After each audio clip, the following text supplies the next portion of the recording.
que je te donnerai, merci, des fleuves d'eau couleront en toi. Ah, Et ils ne vont jamais s'éteindre. exactement. Quand Christ vient en nous, il fait trois choses dans nos vies. Un, il ôte la mort. Parce que nous tous, on était morts en Adam. Le mot mort veut dire la séparation. C'est cette séparation qui a fait de sorte qu'on puisse se retrouver sous ces quatre captivités. Le péché au singulier, le péché au pluriel, l'autorité de Satan dans nos vies et nos traditions. Donc quand lui, le Torah, vient dans ta vie, c'est à travers la croix. Donc il ôte la mort. Deuxièmement, il doit faire l'expiation de tes péchés. Parce que l'expiation de nos péchés, Dieu l'a accompli à la croix. Maintenant, la croix, aujourd'hui, ça devient toute une prédication.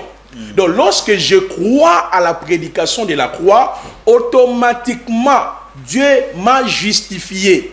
C'est pour cela, je l'ai lu même dans 1 Corinthiens 1,18.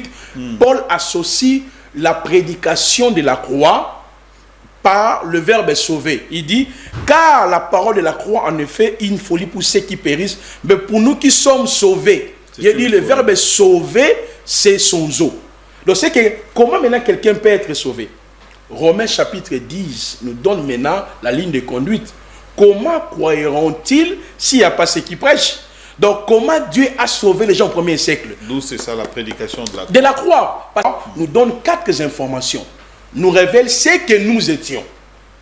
Parce que si tu dis que tu es sauvé, c'est que tu as compris d'abord ce que tu étais avant la croix.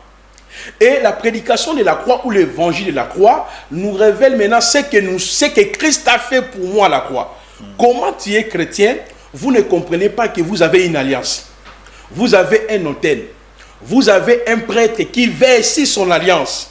Vous avez aussi les sacrifices ou l'offrande et vous avez aussi les implications de ces sacrifices que j'ai énumérés ici, la rédemption, la justification, l'imputation, la glorification. Ce sont le bénéfice de la mort de Mashiach.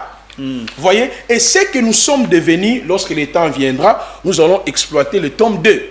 C'est là où je parlais sur les 31 bénéfices.